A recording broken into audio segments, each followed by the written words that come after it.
The ball. With Sky. Don't miss Brentford versus Chelsea on Saturday Night Football. Live on Sky Sports. I'm prepared to do anything I can to play for my country again. Do it then. What about your start to the game? It wasn't bad, was it? Why should an honest answer be a mistake? How can a modern day manager not have a mobile phone? Why should he? Yeah, you're very welcome along to Thursday night's football show. It's Richie McCormack here with you, and on the way, a busy enough show. We will be speaking to Miguel Delaney on the latest goings on, or perhaps not, at Manchester United ahead of this Saturday evening's trip to Tottenham Hotspur, where their own manager Nuno Espirito Santo also finds himself under a spot of bother. We'll also be discussing the feel-good story around West Ham United this season. Last night's victory over Manchester City, albeit on penalties, seeing them through to the quarter-finals of the Carabao Cup, and who knows where they might end up, both in terms of Europe and the Premier League this year. But first, it is time to turn our attentions to Catalonia and Barcelona, where last night Ronald Koeman paid the price for 3 La Liga defeats in 4 games, and perhaps going back even further than that, it was fait accompli for him, and they look like they're appointing one of their old boys as their next head coach.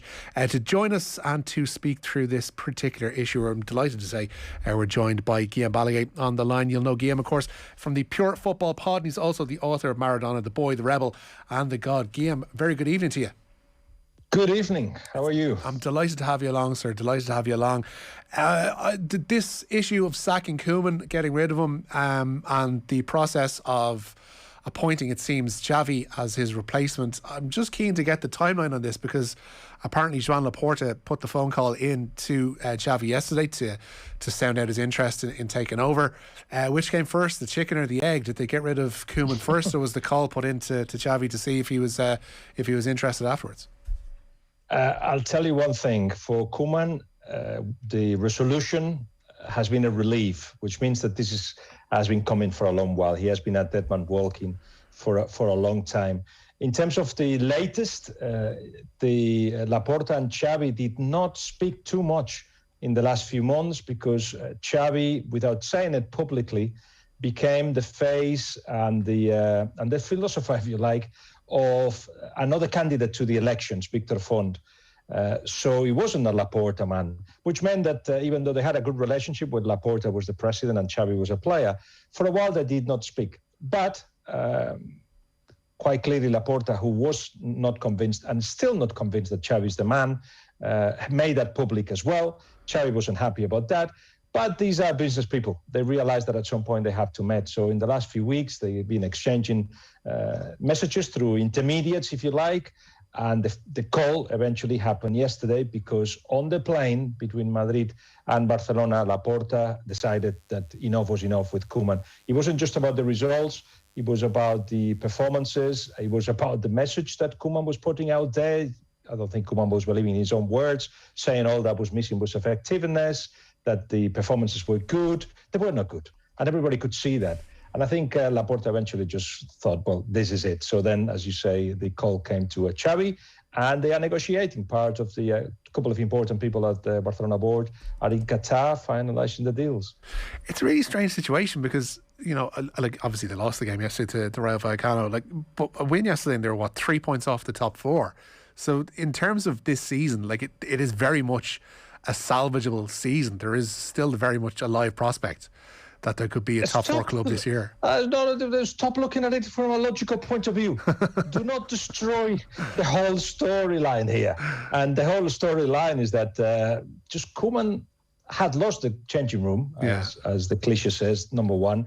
Number two, I compare Barcelona as a house that was painted last time 20 years ago, 15 years ago, whatever, and nobody has painted it since. So, you know, the still looks good until it just doesn't, and the paint starts coming off. And Koeman didn't help, didn't add coats of paint to the team, didn't add enough information to the players to come on the pitch and do what they're supposed to do. These are players, most of them, especially the youngsters, but also Depay and the young, Frankie de Jong, that have come through the ranks of teams that have got a clear structure of what they have to do when they have the ball and what they have to do when they don't have the ball. But Barcelona don't train enough.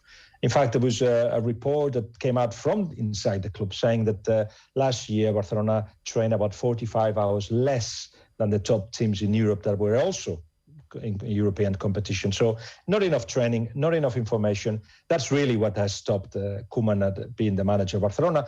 But it was a shield and a useful one for a while everything else around Koeman and the club is collapsing, from the stadium that is falling in bits to the finances.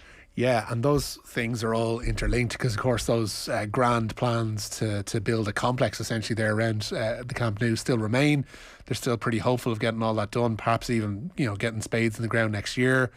But as regards the team, and Koeman's management, this issue of him not training the players enough, certainly that shouldn't have been, I know it wasn't Laporta's call, but that shouldn't have been a surprise to those in charge that was Koeman's way of managing. Yes, I know what you mean, and quite clearly, when you choose a manager, you should just get enough information about it. But he was useful. He was recommended to Bartomeu, the former chairman, that he got a legend at the club. But while they were preparing the departure of Messi and all the things that had to happen, like getting rid of Griezmann and getting rid of Coutinho, he was recommended to him, get a legend, because with that, people start looking at the legend and they will give him more time that perhaps he deserves. And they looked around eventually and he thought, okay, Koeman is the man for me. Koeman, who could have been the manager in 2003, but Barcelona decided not to pay Ajax the buyout clause. And since then, he had been trying all kinds of ways to get the job. He got the job. He did what he had to do.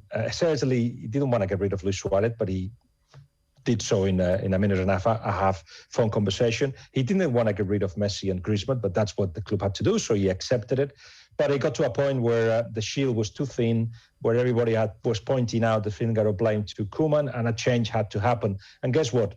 The team is still the same. Yeah. The finances are still the same.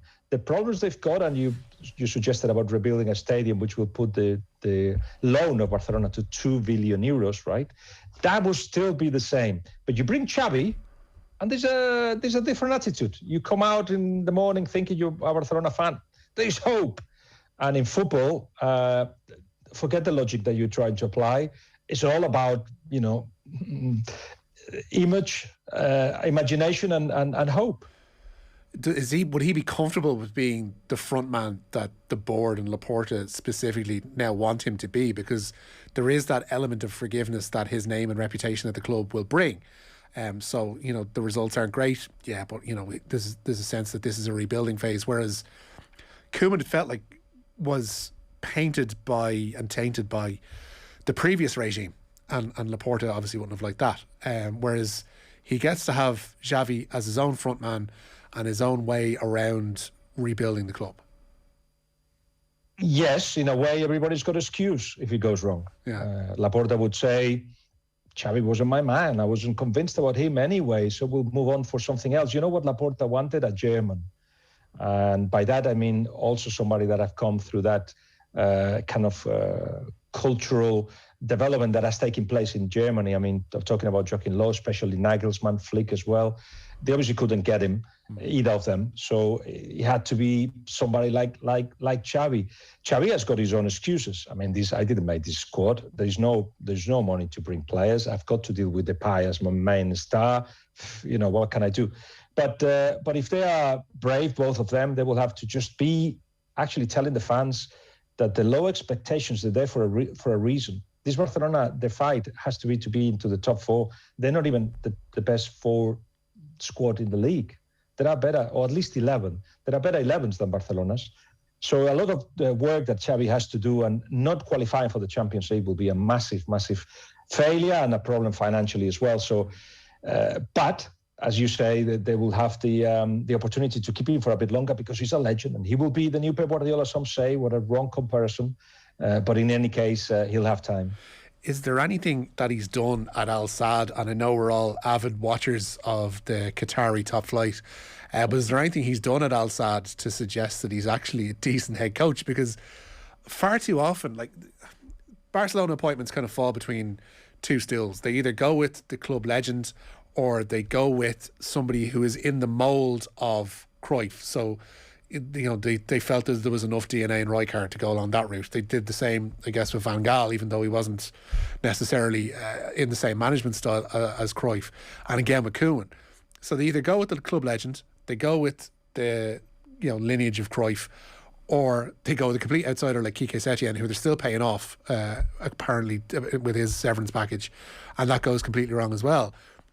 It seems like they could have done with that break and gone with, and I know the unavailability of certain people plays into it, but with that German model, or looking outside the club, or looking outside with their relative and recent hiring trends, I guess you'd say. To be honest, Quique Setien was also a Cruyff coach, and that I think is a long discussion that we could have another day. But really, is only Xavi the only manager that everybody will agree Barcelona deserves or needs? The only one in the world out of all the millions of managers that are, coaches that there are. And I think that Barcelona are becoming smaller and smaller and smaller. When you want to reproduce success and you think you've got the formula, well, if you start copying and copying and copying, the 10th copy becomes a really, really thin version of what it was originally. Barcelona, they got to the top because they absorbed from so many influences. But at the moment, it just seems like Xavi's the only one.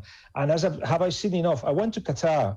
He had been in charge for about 3-4 months and spent a few days with him. And we did a good piece for La Liga TV on that, which I guess if he becomes the manager, he'll come out again, to try to understand what he was trying to do. And to be honest, the conversation, the words that he was using were very familiar. We build them from the back, grow through the midfield, the 4-3-3, the two up front, the three up front, two of them very wide, and then all very familiar, all very 2010. And I think football has moved on a little bit, but he's convinced that still looking for the short passing midfielder that understands how to play between the lines, how to receive the ball, that has got intelligence to understand what everybody else is, the third man, blah, blah, blah. He can still bring Barcelona to the top.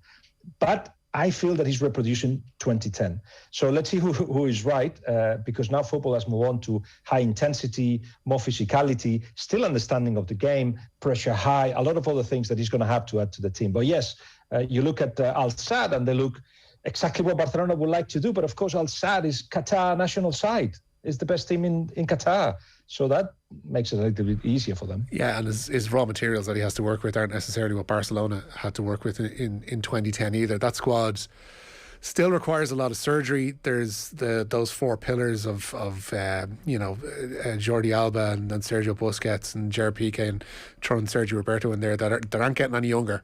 They do have a couple of decent young players in there, but the crop coming from La Masia is clearly not what it was when Xavi first came through and Iniesta first came through, and on and on and on. Obviously, Xavi and Iniesta are superb. That generation is unique, and it's it would be freak, unfair, completely unfair to. Yeah, it's a freak. I think it is. You would say, but because they had a style that they were comfortable with and played it constantly in their careers, they made it much better. Sure, the style plus them just became the perfect storm. But right now, Gavi, who at the moment looks like a headless chicken because he doesn't know what he has to do, Gavi, Nico, Araujo, Pedri, those are players that actually have got something in them. It's a really good generation. Have been given the minutes too. There will be the time where the level will drop or they will get injuries like Pedri is getting at the moment, and it will take a while to get to the level we all, the Barcelona fans want they to reach. But we will see if they get to the heights of all this. But obviously that team had Messi. And Messi's gone. Messi's been hiding the cracks for I don't know how long. And I saw a freak stat. Practically the same day of the season where Cristiano Ronaldo had left Real Madrid, so Lopetegui was in charge, the same day that Koeman was sacked, so this is the first year without Messi too, Lopetegui was sacked. As in, without Cristiano, without Messi, it's very cold out there. And quite clearly, if there's nobody hiding those cracks anymore, and the crisis become much bigger and much deeper, and then big solutions have to come out of that. So maybe we're still seeing that, but I thought in the case of Koeman, it was a marriage of convenience that basically was going to finish at some point. How married still are Barca to the Super League idea? Because, as the weeks unfolded after the whole thing capitulated, it was quite clear from the finances that Real and Barca were declaring that their main interest in this was to secure their financial, well-being for the decades going forward. Are they still holding out hope for this thing to progress at some stage, even in a slightly altered form? 100%. And what I'm going to say is not very popular, but we have not heard really properly an in-depth version of why they still want to do this. Because they became such a pantomime villains that we did not want to hear anything. And they will go like, yeah, but no, out, you are terrible people. You want to destroy football, blah, blah. But we have not really heard what they think. And I think we should find a forum where they actually do that and do it properly, not in a late night show that is, everybody's joke, as Florentino Perez did, and explain why they want to do this. Remember, the calendar on 2024 changes completely. Television rights have to be renewed. The relationship between clubs and UEFA and clubs and FIFA and have to be renewed. So that's why everybody's fighting to make it whatever they think that the calendar should look like, with these 2 World Cups, etc., with a possible European Super League. So the changes are coming from different directions. And it seems like very cleverly those that are against the European Super League have made the European Super League such a joke that nobody wants to listen about it. But I'd like to know. I'd like to know why Real Madrid, Barcelona, and Juventus still think they win in every single civil court that they've been fighting, and it goes against the thinking that UEFA is absolutely right, and UEFA trying to maintain the monopoly, and these 3 clubs say, no, you won't. I don't want you to. So let's see what comes out at the end of it. But as I say, I think we haven't heard properly both versions of this story. I would, without wanting to put the tinfoil hat on, it seems as if 3 clubs like that who are going to bat for this thing as strongly as they still are, despite the wave of popular opinion against it. It suggests that outside of that core of 3, there is some support amongst, or potential support amongst other outlets, other clubs, other entities that do still want this to go ahead. Would I be wrong in saying Absolutely. that? Yeah. Absolutely. The problem was that, and as I say, I think the whole Super League fiasco has not been explained properly, because there were all the top English clubs that wanted to join, right? And they changed their mind straight away because they thought that they saw the fans in the streets and they changed their mind. I don't believe that for a second. For me, it was a coup de palace.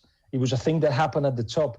It was the threat of then having to pay fines or not being able to play in the Champions League. And then very cleverly, they're all turned it as in, fans, you made us change our ways and our way of thinking completely from one day to the other. Completely, because we're all about you. It's all about the fans. It's all about the fans. And the fans, we're so stupid that we say, actually, there we are. We won the war. Hey, let's celebrate. By the way, Cristiano Ronaldo's coming to Manchester United. Yeah, brilliant.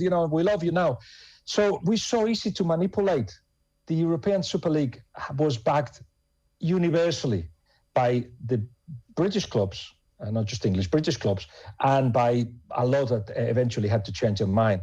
It's just that the time doesn't seem to be right, but they're still keeping an eye on whatever is happening. And perhaps that's why Barcelona, Real Madrid and Juventus are thinking, do you know what, let's keep at it, because at some point they may join us. If we paint it differently, if we stop talking about a closed shop, maybe others will join in again. We shall see. Listen, Guillem, it's always a pleasure to get you on the show and to get your insights into all these things. Thanks so much for joining us. Cheers, bye-bye. There you go, it's Guillem Balague. Don't forget, football on off the ball is with thanks to Sky. Don't miss Spurs versus Manchester United on Saturday Night Football. It's almost like a fight to see who doesn't get fired, live on Sky Sports. We'll be speaking to Miguel Delaney about that particular game and those people in charge of the relative clubs after these. Football on off the ball with Sky.